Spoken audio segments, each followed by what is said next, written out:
military-industrial complex and began applying everything that I learned there. It was the corporations were good to me. I learned a lot from them, and I did good work for them as well.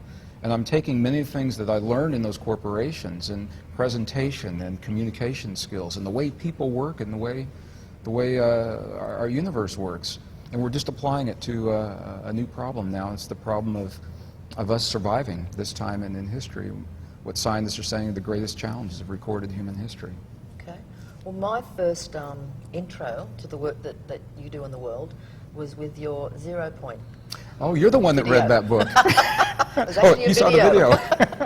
And, it was a long time ago. It was indeed. It Thank was you. indeed. And one of the things that fascinated me about it was the fact that science was finally proving that there were two primary emotions. One was love and one was fear, Right. and the immune system, etc.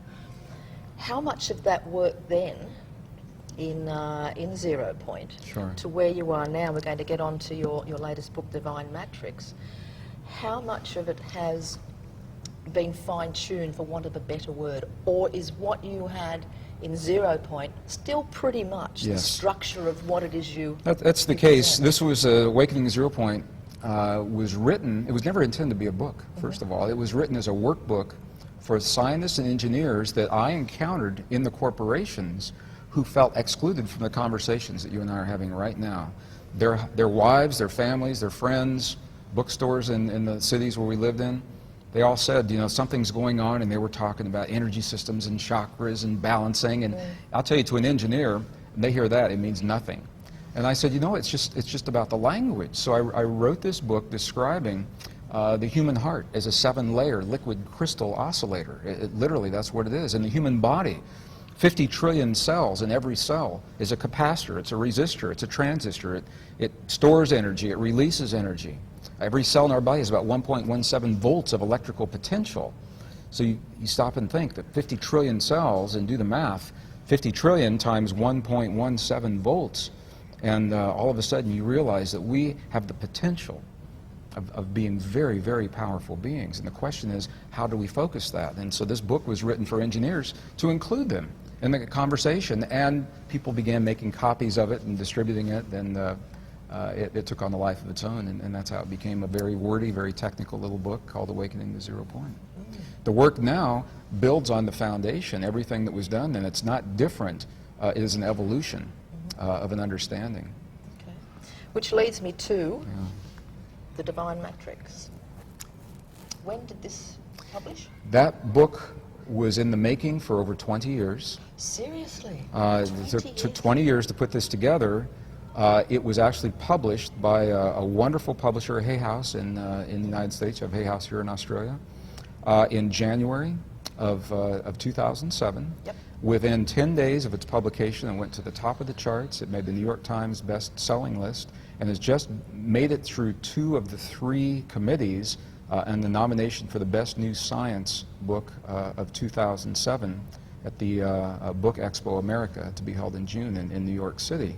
And the reason I'm sharing all of those things, I'm proud of this book. The reason I'm sharing it is because it tells me, with that number of people reading this book, we have reached far beyond the traditional support base that we have had in the past, the grassroots support that would normally read this. We're now into a mainstream public because there's a language that they now relate to, and this language is opening the doors of the possibilities for a greater number of people, the things you and I are talking about right now.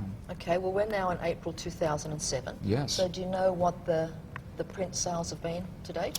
I don't know the print sales to date. I've been out of the country for a couple of weeks. What I can say is the first 2 weeks this book is released, it sold 40,000 copies in the United States. Wow. 40,000 copies, and 30,000 in the first week, and another 10,000 then were back ordered. And I haven't tracked it. I don't get out much, Robyn. You know, they let me come talk to you, and I do a program. I go home and I have to write another book. So I haven't kept track of where it is. Okay, and it says underneath as a subtitle, Bridging Time, Space, Miracles and Belief. Can you, in 10 words or less, describe what this is about? Absolutely. This beautiful book, no, it's, the book essentially encapsulates many of the things that we've been talking about today. It describes in very lay terms, it's not a technical book, but describes the science, very exciting science. Western scientists now acknowledge the fact, and it is a fact, that we are bathed in a field of intelligent energy. It's everywhere all the time. It's not out there. It's inside of me. It's inside of you. We connect with it. The language of human emotion and thought and feeling and belief, those kinds of words describe the language that allows us to communicate with this field. And when we can access this field, this is where the miraculous healings in the human body come from, and tremendously enhanced immune systems and the disappearance of cancerous tumors inside the body. And experiments have been done with many people trained to feel the language of peace in their hearts, and they've been placed in war-torn areas such as the Middle East. And when they do the kinds of things they were trained to do, all that happens in those areas is peace. Terrorist activities drop to zero. Crimes against people decline. Emergency hospital room visits decline. And when the trainees stop what they're doing, all those statistics reverse. And although scientists are still hard-pressed to measure this field like it's a non-conventional energy. So we don't have the kind of equipment that you would expect to typically measure a field like this. But we know how it works, and we know the effects are there. Other cultures have known it for 5,000 years. So it's marrying the best science of our time with that ancient wisdom to use this field of information, the divine matrix. 1944, the father of quantum theory, Max Planck, called this field the matrix. And that's where the movie series was based on, and that's where the understandings came from. Okay, we need to take another break, Yeah. and I have a really burning question to ask when we come back. Be back with you.